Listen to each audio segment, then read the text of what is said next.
Hey everybody, today I'm going to share my build review of this TT-02T Sandshaker off-road truck. Obviously, it's still a Tamiya TT-02 chassis. It builds almost exactly the same with a few components that are a little bit bigger, a little bit different, but I'll share those with you in a minute. First, my thoughts on this was it was an easy build, definitely an entry-level kit, just like all the other TT-02s. If you are new to the hobby, this would be a good pickup as a first car. And it's something that's going to be a little bit more off-road capable than your touring car or even a rally edition of the TT-02. This kit is a little bit harder to find. I bought this on eBay from a seller in Japan and I got free shipping, and it wasn't too much more expensive than any other TT-02 variant. So I was really happy about getting this, and this is actually probably the rarest TT-02 variant. Starting from the outside, since this truck is covered in artwork front to back, I would have to say the decals at the very end of the build were a little bit challenging. If you are building, for example, a touring car, a Mazda 3, where it's just a solid red color or solid color you paint it, not too many decals, I think you can finish that a little bit quicker. I didn't know, but there was actually two tones here, and you have to paint the bumper and the truck bed.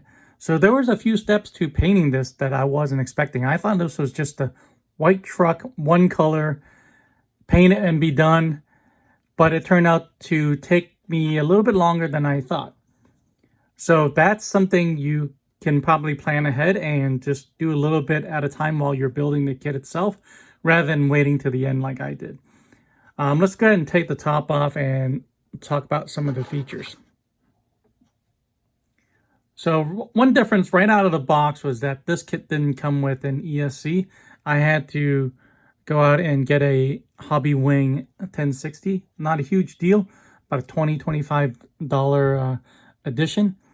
So let me go over some of the parts that are different from the standard TT-02. If you're familiar with the platform, you can see right away, obviously the body posts are longer, and you see components that are in gray. That's actually not just the color difference. These gray components actually come from the TT-02D, the drift version, where these are hardened. So the dampers stay here, the steering assembly, and also the uprights front and back are actually these gray hardened plastic.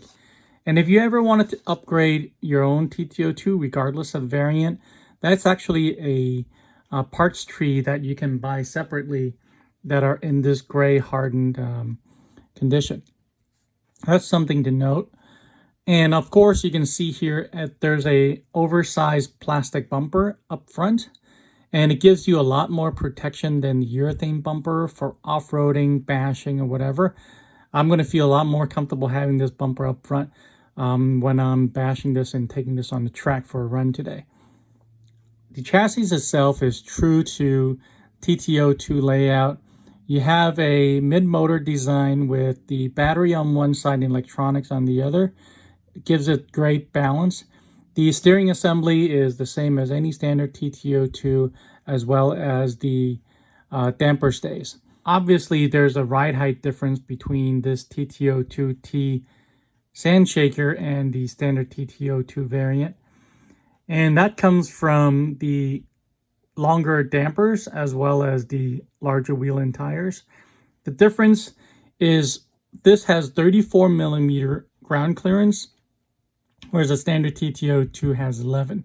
So this gives you 23mm more in terms of more clearance from the ground. So this is obviously quite more capable off-road, and even more so than the rally cars. And that's kind of the unique feature of the Sandshaker. And the Sandshaker is actually the only model of the TT-02T variant. That's what makes it so rare. I took off the front wheel here to show you some differences. You can see here this is an adjustable link. It's not a standard turnbuckle where you can just take a wrench and make adjustments. Right here, you do have to unfasten one end and make adjustments and put it back. And it does give you some toe angle adjustment, which is always welcome. And you can see, as I said before, that this knuckle here is a gray hardened plastic. And you can also see, if you peek in here, the outdrive and the axle and the dog bone itself is actually stainless steel instead of plastic, as it is on the standard TT-02. And if you notice, this hex nut is actually 11 millimeters, which is quite a bit bigger than the standard 4 millimeter hex nut on the touring car standard TT-02. With all that being said, I can't wait to take this TT-02T sand shaker outside, put it on the track, and see what it can do. That's a video coming up, so drop this video a like, subscribe so you don't miss that video, and I'll see you guys in the next one.